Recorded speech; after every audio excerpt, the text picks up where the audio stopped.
I never thought I'd be the kind of sister who'd do something like this, the kind of sister who'd make her brother cry. But when I saw my car, a cherry red Mustang that I had spent 4 years saving for, posted on Facebook Marketplace with sold stamped across the picture, my heart didn't just break, it ignited. Wait, is this a joke? I whispered, my hand trembling as I scrolled through the post. The photo was taken right in front of our driveway, and there was no mistaking the custom plates. My plates, my car. The caption read, "Thanks for the quick sale. House renovations. Here we come." House renovations. My older brother Jake had sold my car, my pride, my independence, my everything, for his stupid house renovations. I felt my stomach twist into knots so tight I thought I'd throw up. The betrayal wasn't just in the act. It was in the casual way he'd bragged about it online. Like it was some big win. Like I wasn't even a person with feelings. I stormed downstairs, my socks slipping on the hardwood as I nearly tripped over the family dog. The sound of the TV was loud, some football game blaring, and there he was, Jake, sprawled across the couch in sweatpants, eating chips, completely unfazed. "You sold my car?" My voice cracked, high-pitched and sharp like shattered glass. He didn't even flinch. "Yeah," he said casually, not taking his eyes off the game. "Relax. It was just sitting there, Elma. You barely drive it anymore." "Barely drive it?" I nearly screamed, my throat tightening. "Jake, that was my car. I bought that with my money." Finally, he glanced at me, rolling his eyes. "Don't be so dramatic. You live under my roof rent-free. Consider it payment. Besides, it went to a good cause. My house needed repairs."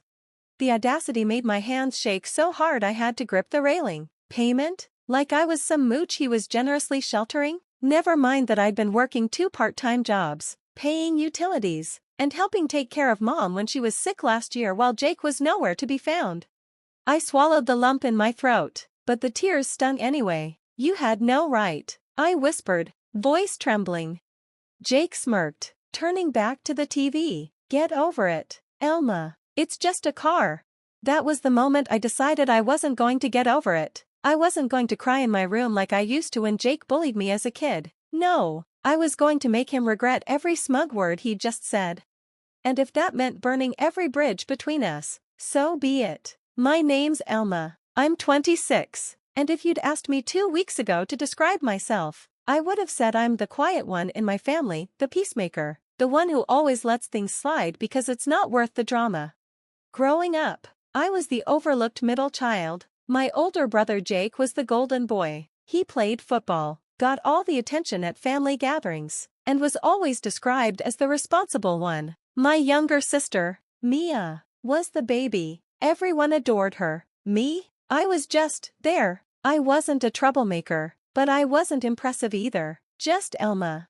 When Dad left us at 14, Mom fell apart. Jake was 18 then, and he did step up in some ways. He got a job, helped pay bills, but he also developed this superiority complex. Like he was the man of the house and we all owed him for keeping us afloat. He never let us forget it. Every time I used the car, every time I took a sick day, every time I made a choice he didn't agree with, he'd throw it in my face.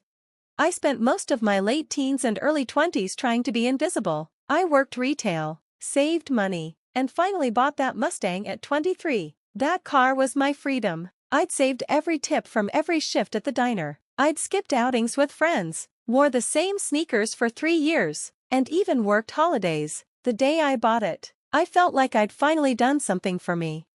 We live in a small town, the kind where everybody knows your business. The house Jake owns used to be our family home, but he bought it from Mom after she downsized last year. It's old, creaky, and constantly needs repairs, which Jake loves to remind us about.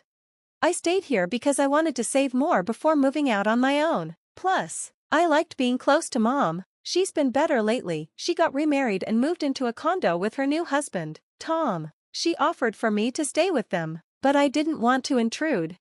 I thought Jake and I had some sort of understanding. I paid for groceries, utilities, and kept the place clean. I even helped him paint the guest bedroom last summer when he rented it out for extra cash. I thought we were okay. Not close, but okay. But the truth is, Jake has always seen me as less than, not as smart, Not as capable, not as important. And maybe I let him believe that. Maybe I stayed quiet too long. Because now he feels entitled to sell the one thing in my life that symbolized independence.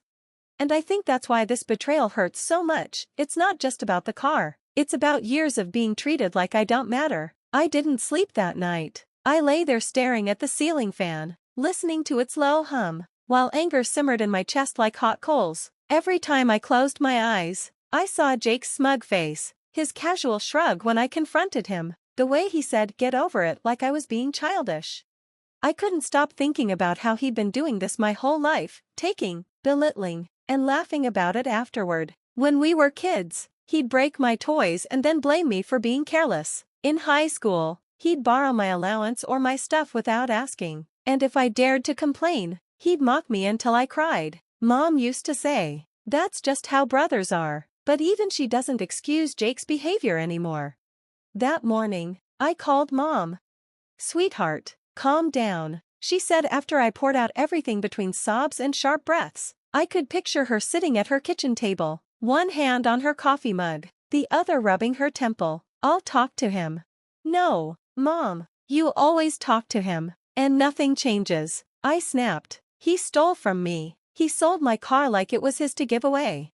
There was a pause. "Well, technically, you're living in his house. Maybe he—" "Don't you dare." I cut her off, my voice trembling. "Don't you dare defend him." Mom sighed softly. "Elma, I'm not defending him. I'm saying, I don't want you two to fight like this. I'll give you some money to help you get another car, okay?"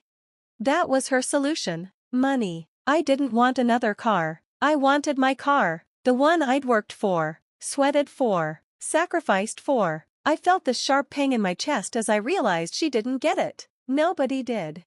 Later that day, I texted my best friend, Clara. Jake sold my car without asking. What do I do?" Clara, wait, what? Yeah, he listed it online, met a buyer, and sold it. I just found out on Facebook. Clara, Elma. That's theft. You could call the cops. It's his house. I live here. I don't want to get kicked out. Clara, so? He stole from you. He can't just get away with that. He always does. Clara offered for me to crash at her place, but I told her I'd be fine. I wasn't fine. My anger was bubbling into something sharper, colder. That night at dinner, Jake was bragging to one of his friends on the phone. "Yeah, sold the car, got $5,000 for it. Gonna start renovating the kitchen this month. Might finally get those granite countertops." I sat there, my fork untouched, staring at him like I was studying a predator. He didn't even lower his voice. I think that's when it clicked for me. Jake would never stop until someone made him stop. He thought he was untouchable.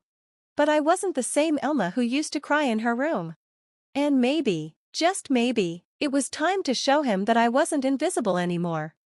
The next morning, I woke up to the sound of hammering downstairs. Jake was already starting on his kitchen renovations. Smug as ever, I stood at the top of the stairs in my worn-out pajama shirt, gripping the railing so hard my knuckles turned white. The smell of sawdust wafted up, mixing with the bitter scent of his coffee. My car money, my sacrifice, funding his stupid dream kitchen. I crept down and peeked into the kitchen. He was hunched over, tape measure in hand, talking to some contractor. "We'll knock this wall down here," he said, his voice loud, commanding, like he was some self-made millionaire. "Hey," I said, forcing my voice to stay calm. Jake glanced at me, eyebrows raised. "What?" I just wanted to ask for the money from the car." My throat tightened. "The Mustang. Can you give me the money so I can get something else?" He chuckled. Actually chuckled. "Elma, I already told you. It went to the house. I'm not writing you a check. You live here for free. That car was just sitting there rotting in the driveway." I swallowed hard, heat rising to my face. "It wasn't rotting. I was saving it for a road trip. You had no right to." Jake cut me off, his voice sharp. "You're overreacting. I pay the mortgage. You think that driveway's free? Grow up." The contractor shifted uncomfortably, clearly wishing he wasn't there. I felt humiliated, like I was 12 years old again. being scolded in front of Dad's friends. I stormed out of the kitchen, slamming the door behind me. My hands were shaking as I climbed the stairs 2 at a time. I couldn't breathe, couldn't think straight. All I could hear was his voice, condescending, dismissive. I called Clara again, pacing my room like a trapped animal. "He's not giving me the money," I whispered, tears brimming in my eyes. Clara didn't even hesitate. "Then take something of his." I froze. "What do you mean? You said he bought the house from your mom, right? Does he actually own it outright?" "Yeah, I think so," I murmured. "Why?" "Because, Elma, if you're looking for leverage, that house is your ticket. He cares about that house more than anything. He's pouring all your car money into it, right? Imagine if it wasn't his anymore." I sat on the edge of my bed, her words sinking in. My heart pounded. I'd never done anything like that before, never even thought about it. But then I remembered Jake's smug smile, his laughter, the way he talked about me like I was a freeloader in my childhood home. And for the first time, I didn't feel scared of him, I felt powerful. "Tell me more," I whispered. Clara and I stayed on the phone for almost an hour that night, whispering like teenagers plotting a heist. Except this wasn't teenage rebellion, this was war. "Jake's name is on the deed, right?" Clara asked. "Yeah," I said, chewing nervously on my thumbnail. "Mom sold it to him when she moved out. He bragged about it for months." "But you said he took out a home equity loan, didn't you? For those stupid granite counters he's always talking about?" I blinked. "Yeah, he told me he did last year." "Then he's probably drowning in debt. Which means if someone offered to buy that house for the right price," Clara trailed off, letting me fill in the blanks. My stomach twisted with both fear and excitement. "You're saying I should sell his house?" "I'm saying you'd be justified, Elma. He stole from you. That car was worth what, 20 grand? More like 22, I muttered. "Exactly. He took it without asking, sold it, and used the money for himself. This isn't a sibling prank. This is theft. You have every right to hit him back where it hurts." I sank into my bed, staring at the string lights above me, my mind buzzing like a hornet's nest. Clara was bold like that, she always pushed me to stand up for myself. But this was different. "What if he hates me forever?" I whispered. "Sweetheart, he already disrespects you," she said gently. "You're just too nice to see it. You think if you stay quiet, he'll start respecting you one day. But bullies don't respect silence, they respect consequences." Her words hit me like a slap. The rest of the night, I couldn't stop imagining Jake's face when he realized his precious house was gone. Would he yell, cry, beg? Would he finally feel even a fraction of the betrayal I'd felt when I saw that sold post? I started doing research. I stayed up until 3 a.m., reading about property law, mortgages, equity loans, and power of attorney. It turns out, when Mom sold Jake the house, she'd done it through a family trust. And while his name was on the deed, mine was listed too, something I'd completely forgotten about because I never thought it mattered. Until now.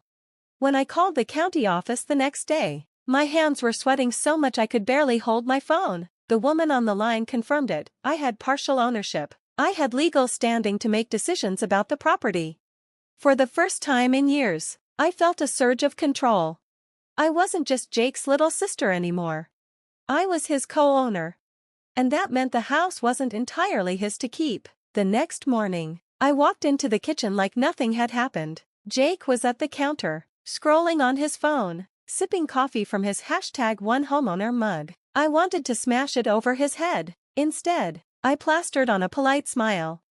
"Morning," I said casually, pouring myself a cup of coffee. He barely glanced up. "Morning."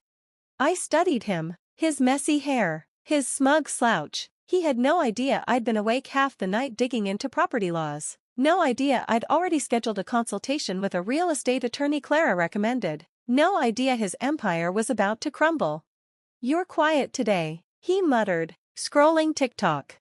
"Just tired," I said, forcing a small laugh. "I was thinking, maybe you're right. I should let go of the car thing." He smirked. "See? Knew you'd come around." My jaw clenched, but I smiled sweetly. "Yeah, Thanks for, letting me stay here. Don't mention it, he said, already distracted by his phone. That interaction solidified my decision. Jake didn't feel guilty. He didn't care. He thought he'd won. And that made me more determined than ever.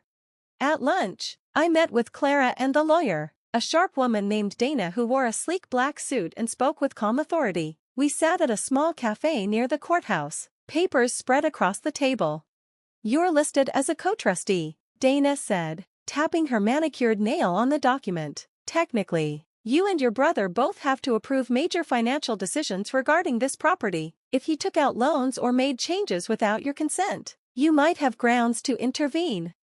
Intervene, like, how? I asked cautiously. Dana smiled. Sell the house. My breath hitched. Hearing it out loud made my heart race. Without his permission? Legally, yes, the trust gives you equal authority. If you can prove mismanagement of funds or breach of agreement, you can push the sale through faster. Do you have documentation of his debts, renovations, or unpaid property taxes? I nodded, pulling out the copies I'd printed from Jake's office while he was out. I have everything. Clara looked at me, wide-eyed. Girl, you came prepared. I shrugged, a nervous laugh escaping. Years of being underestimated has made me sneaky. Dana flipped through the documents, nodding approvingly. This is enough to get the ball rolling. I'll handle the paperwork. By the time your brother realizes what's happening, it might be too late for him to stop it. Something inside me shifted. For years, I'd been the quiet sister, the peacemaker. Now I was the storm he never saw coming. I signed the first set of documents with trembling hands. Clara squeezed my arm. You're doing the right thing. For the first time in days, I felt like I could breathe. But deep down, I knew this was just the beginning. 2 days later, I stood outside the county records office with a folder so thick it felt like a brick under my arm. My heart was pounding so loudly it drowned out the chatter of people walking past. This was the day I made it official. Inside, the air smelled like old paper and printer toner. A clerk with a kind smile walked me through the final forms, and with each signature, I felt the weight of years of Jake's control lifting off my shoulders. By the time I was done, Dana assured me that within a few weeks, the property would be listed for sale. Once this goes live, there's no going back, Dana said calmly, sliding the papers into a sleek black folder. I nodded, trying to look confident even though my palms were slick with sweat. Good. I don't want to go back. As I walked out, the sun felt warmer, brighter, like I was finally stepping out of Jake's shadow. Back home, Jake was in his usual spot on the couch, laughing at something on his phone. The sound grated on my nerves. Hey, I ordered new cabinets, he said proudly as I walked past. We're finally gonna have a kitchen that doesn't look like Grandma's basement. I forced a smile. That's great, Jake. He grinned, not sensing a thing. He had no idea his dream kitchen would never exist. That night, Clara came over. We sat cross-legged on my bed, laptops open, sipping iced coffee as we finalized every detail. Once the listing is public, he's going to freak out, Clara said, scrolling through real estate sites. I know, I murmured, staring at my laptop screen. My stomach twisted with nerves, but underneath that fear was something else, excitement. This house is worth at least 300 grand, Clara said. You're about to take away his pride and joy. I bit my lip, a flicker of guilt trying to creep in. Do you think I'm going too far? Clara looked at me like I'd grown a second head. Elma. He sold your car. Without asking. He used your hard-earned money to pay for his own stuff. This isn't just payback. This is justice. I nodded slowly, letting her words settle in. Clara was right. Jake had spent his entire life walking all over me, acting like I was nothing. This was my chance to show him I wasn't his doormat anymore. Before she left, Clara squeezed my shoulder. Promise me something? What? When he finds out, don't back down. No matter how much he yells, no matter how guilty you feel. He needs to know you're serious. I met her gaze and nodded. I won't back down. But as I lay in bed later that night, staring at the ceiling, doubt started to creep in. What if this really did destroy our relationship forever? Then again, what relationship? The next morning, I woke up to the sound of Jake stomping around downstairs. His voice echoed up the staircase, sharp and irritated, like he'd already started the day in a bad mood. "Where the hell is my drill?" he yelled into the void. I stayed quiet, sitting at my vanity, pretending to do my makeup even though my hands were shaking. I'd gotten an email from Dana at 6 a.m., the paperwork had been filed. The house was officially on its way to being listed. I checked my phone again, rereading the message. "We'll notify you once it's public. Keep everything professional. Don't engage if he lashes out. Elma." Jake's voice boomed from the kitchen. I jumped, smudging mascara under my eye. "What?" I yelled back, trying to sound casual. "Did you move my drill?" "No." He cursed under his breath, rummaging through drawers. I took a shaky breath, trying to steady my nerves. Jake wasn't stupid. He might not know what I was up to yet, but he'd sense it eventually. Later that day, I was working on my laptop in the living room when Jake came in, narrowing his eyes at me. "You've been acting weird," he said bluntly. I looked up, feigning confusion. "Weird how?" He crossed his arms. "I don't know. Sneaky. Like you're plotting something." My stomach flipped, but I forced a laugh. "Jake, I'm literally just working on job applications." "You're paranoid." He stared at me for a beat too long, then shook his head and grabbed his keys. "Whatever. I'm meeting with the contractor about the new countertops." I watched him leave, my pulse pounding. This was getting real. Too real. That night, Clara texted me. "Clara, we're live. Listing went public today. Buyers are already asking questions." Me, oh my God. This is it. "Clara, stay calm. He won't know yet. It'll take a few days for him to catch on." I stared at her message, my heart thundering. I wasn't sure whether to feel thrilled or terrified. Around midnight, I went downstairs for a glass of water. The house was dark except for the faint glow of Jake's phone in the living room. He was scrolling through something, his brows furrowed. "Can't sleep?" I asked, my voice steady. He jumped slightly. "You scared me." He turned his phone over so I couldn't see the screen. "Just checking emails." I nodded and poured my water, pretending not to notice the tension in his posture. When I went back upstairs, I couldn't shake the feeling that Jake knew more than he was letting on. And if he didn't yet, he would soon. It was 3 days later when the storm hit. I was making coffee in the kitchen, humming softly to myself, when I heard Jake's heavy footsteps pounding down the stairs. There was something in his stride, sharp, angry, like thunder rolling before a storm. "Elma!" His voice cracked like a whip. I froze, the spoon clattering into my mug.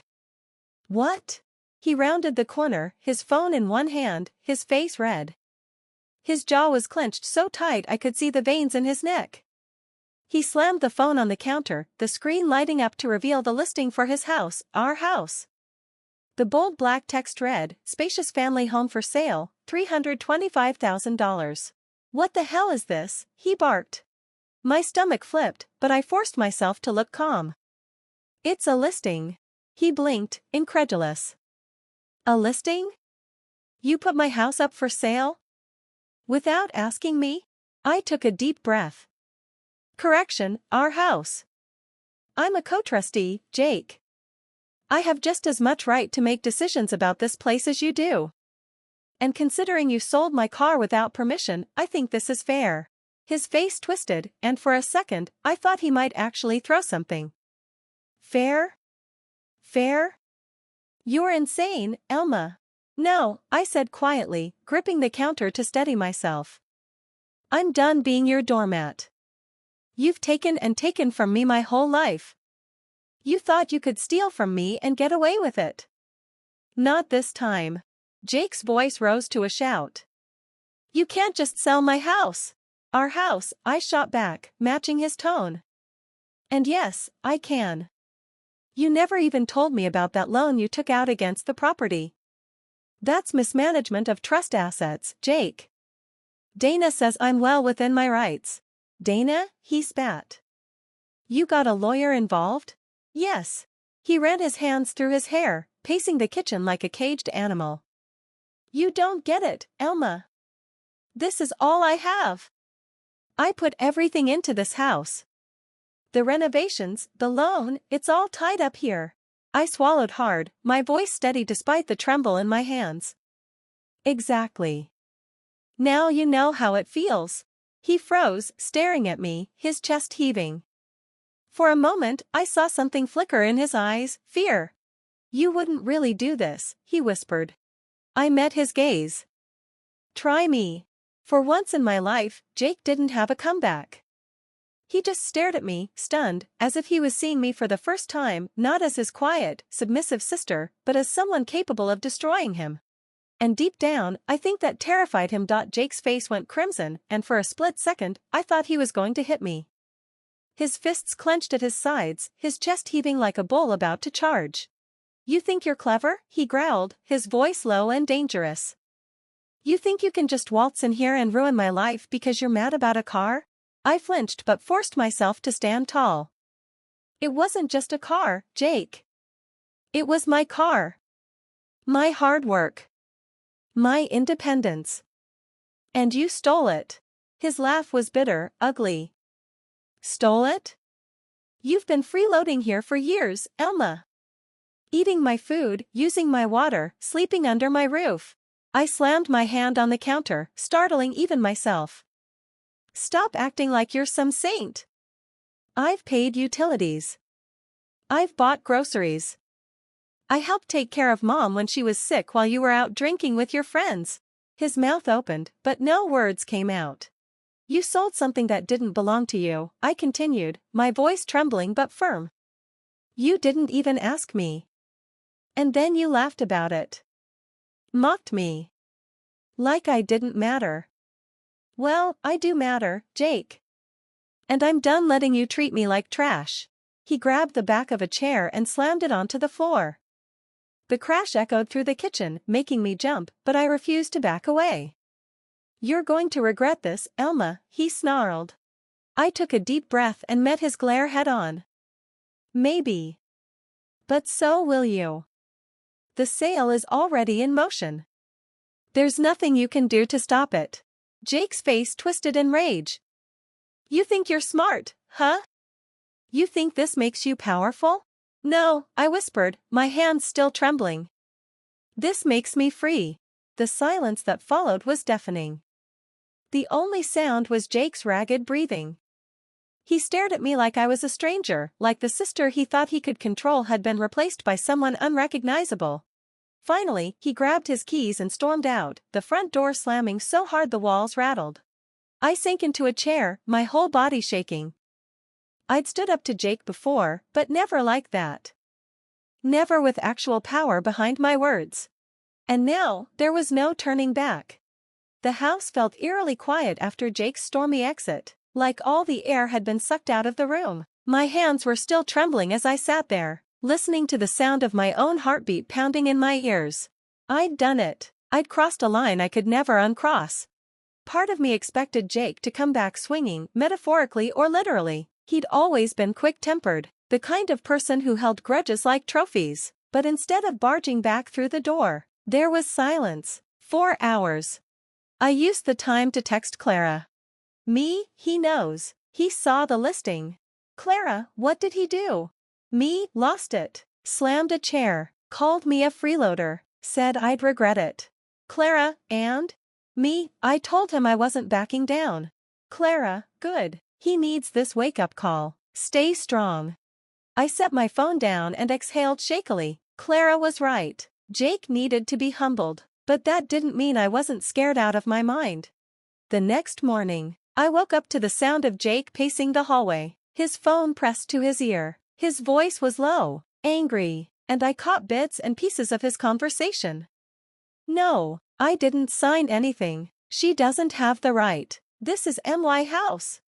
I smirked bitterly into my pillow. He was calling someone, maybe a lawyer, maybe a realtor, but he was too late. Dana had warned me this would happen. He'll try to intimidate you, Elma, she'd said. He'll try to use fear to keep control. Don't let him.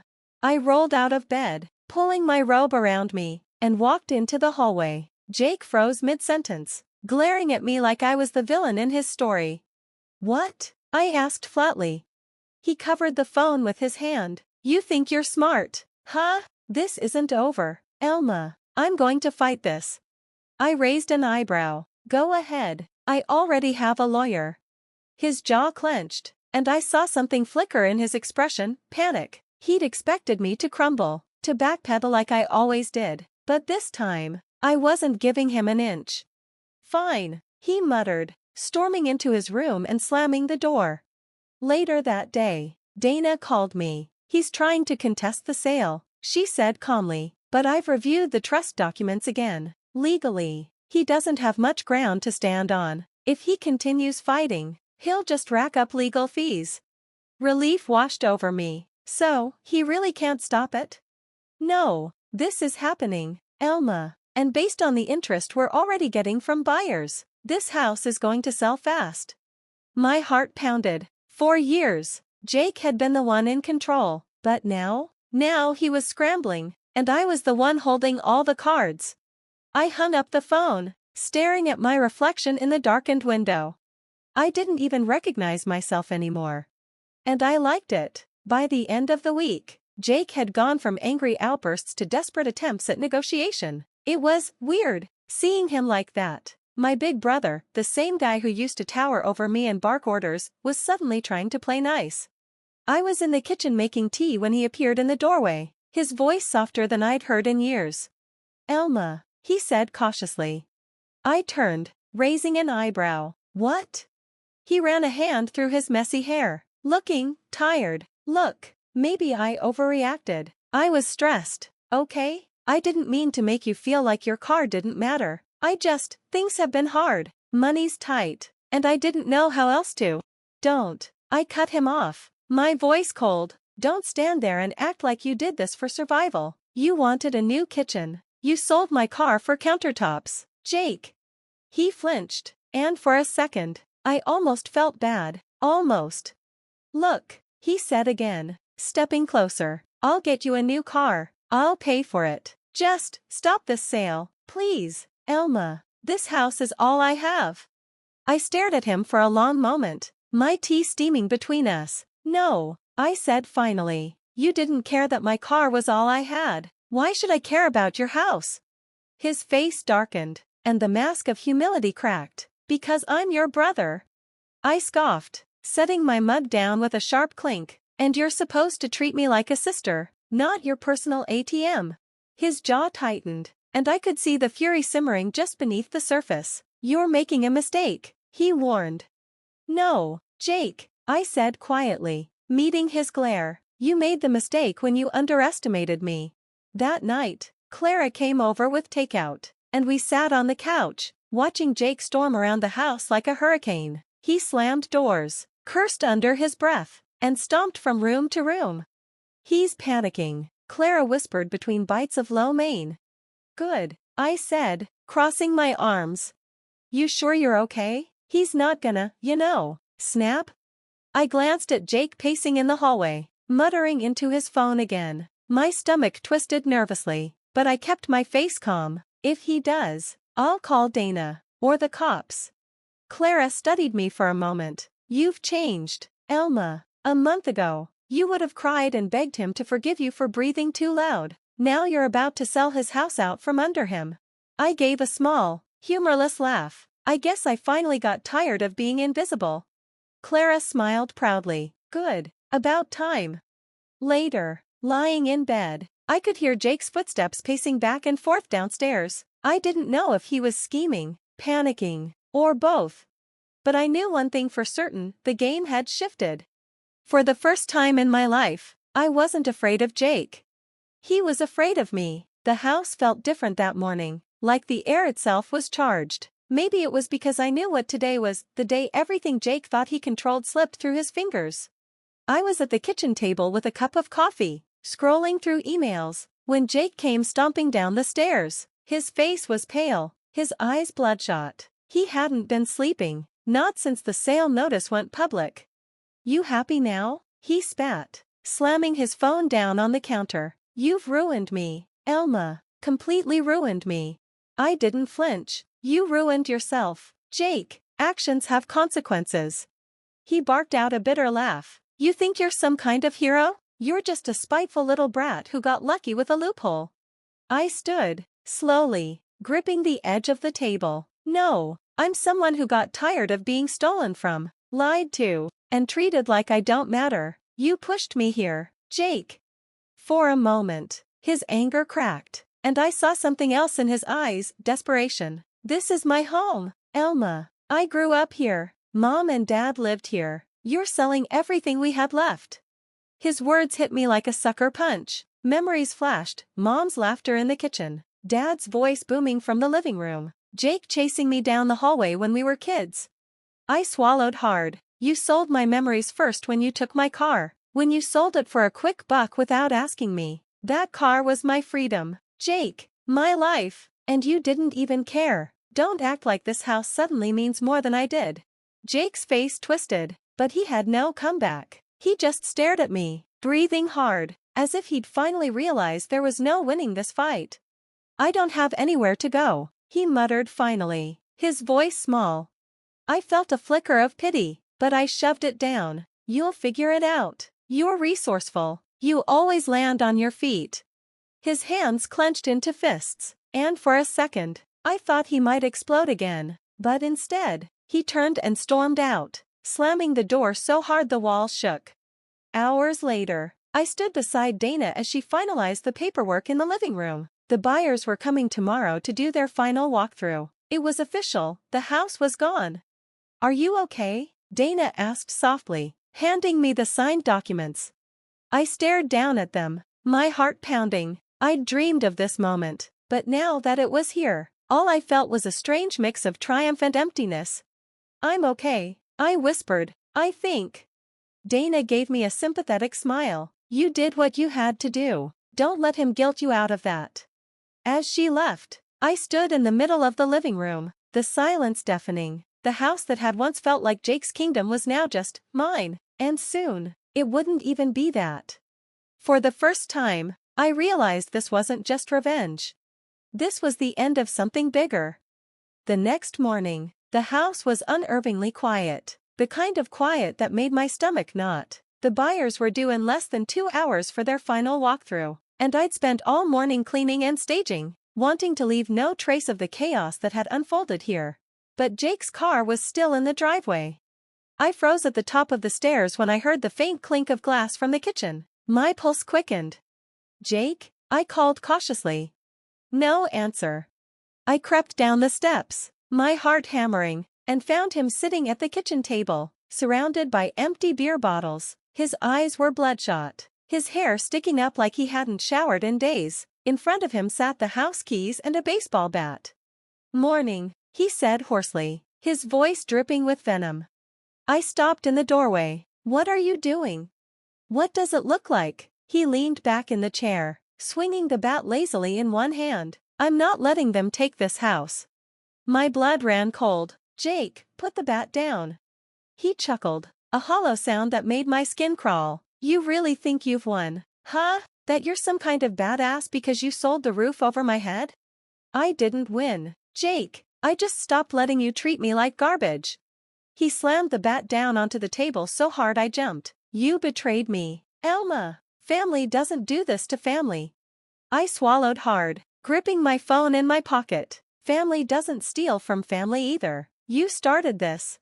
His eyes narrowed, and for a second, I thought he was going to lunge at me. The tension in the air was thick, electric. Jake, the buyers will be here soon, I said carefully, keeping my voice steady. You don't want them to see you like this. Oh, I do, he said, standing suddenly. Let's see if they still want this house when they see me smashing it to pieces. My stomach lurched. Don't, I whispered. He lifted the bat and started toward the living room, but I stepped in front of him, heart pounding. Stop, Jake, please, don't do this. You'll go to jail. He froze, the bat trembling in his hands. His breathing was ragged, and I could see the war raging behind his eyes, anger, desperation. Humiliation. This is all I have left, Elma, he choked out.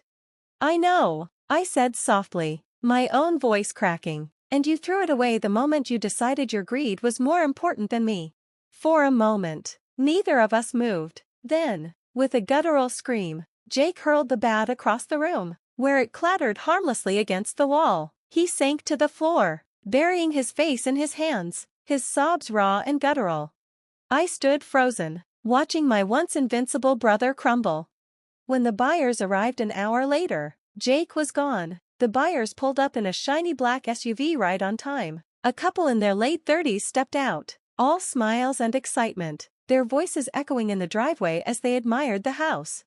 I forced a smile as I greeted them, but inside I felt like I was standing on the edge of a cliff. Dana arrived minutes later, her crisp suit and calm demeanor grounding me. This is it, she whispered with a reassuring squeeze of my arm. Today, it's done. The walkthrough was surreal. The couple wandered through each room, marveling at the hardwood floors and the crown molding Jake had been so proud of. Back when he was riding high and acting like this place was his kingdom. I followed them, nodding and answering questions, but my mind was elsewhere, flashing back to late nights in this kitchen, arguments in this living room, and the sound of Jake laughing at my expense. This house wasn't just bricks and wood, it was a battlefield, and today, I was walking off that field victorious. When the paperwork was done and the last signature inked, Dana looked up at me with a warm smile. Congratulations, Elma, it's official. I exhaled a breath I didn't know I'd been holding. It's done, I murmured. The buyers shook my hand, thanked me for being so easy to work with, and left with their keys. Dana packed up her files and gave me a look of quiet pride. You did the right thing, she said softly. Don't let anyone tell you otherwise. After she left, I stood in the empty living room, sunlight streaming through the windows, catching on the dust motes swirling in the air. For the first time, the house felt hollow, not Jake's, not mine, not anyone's yet, just a shell of what it used to be. I was about to head upstairs to grab the last of my things when I heard the crunch of tires in the driveway. My heart sank as Jake's beat-up truck rolled in. He walked in without knocking, his face pale and drawn. So, he said flatly, looking around the house, it's over. Yes, I said quietly, it's over. He let out a bitter laugh, shoving his hands into his pockets. You really did it. Sold the house out from under me. Never thought you had it in you. I didn't either, I admitted, meeting his gaze. He stared at me for a long moment, his jaw tight. You hate me now, don't you? I don't hate you, Jake, I said softly, but I can't trust you, and that's worse. Something flickered in his eyes, guilt, maybe, regret, but he didn't apologize. He just shook his head and muttered, guess I'll figure something out. And with that, he turned and walked out, his footsteps heavy, his shoulders slumped in defeat.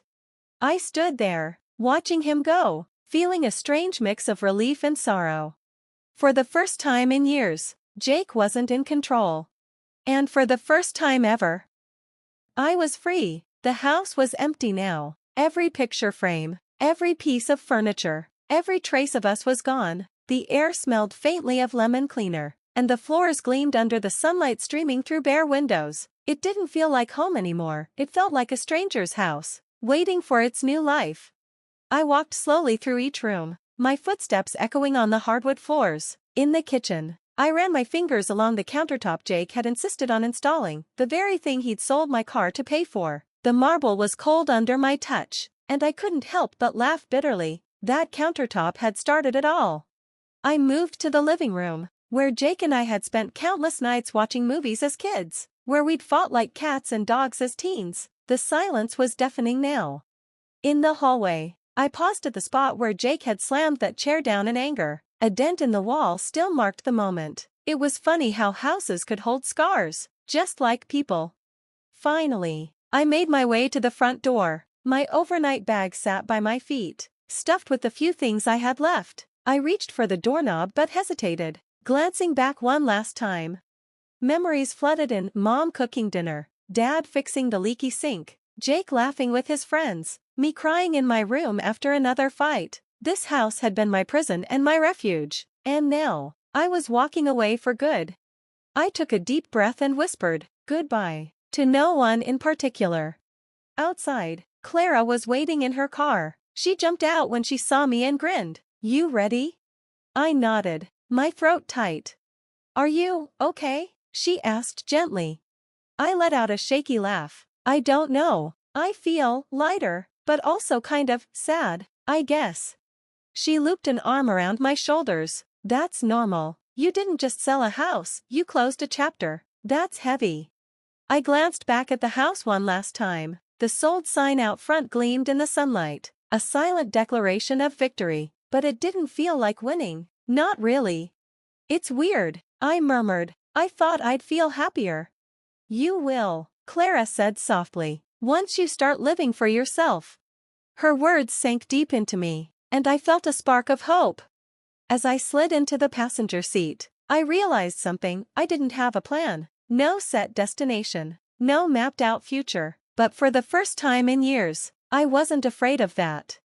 I wasn't running away from something anymore. I was running towards something. And that was enough.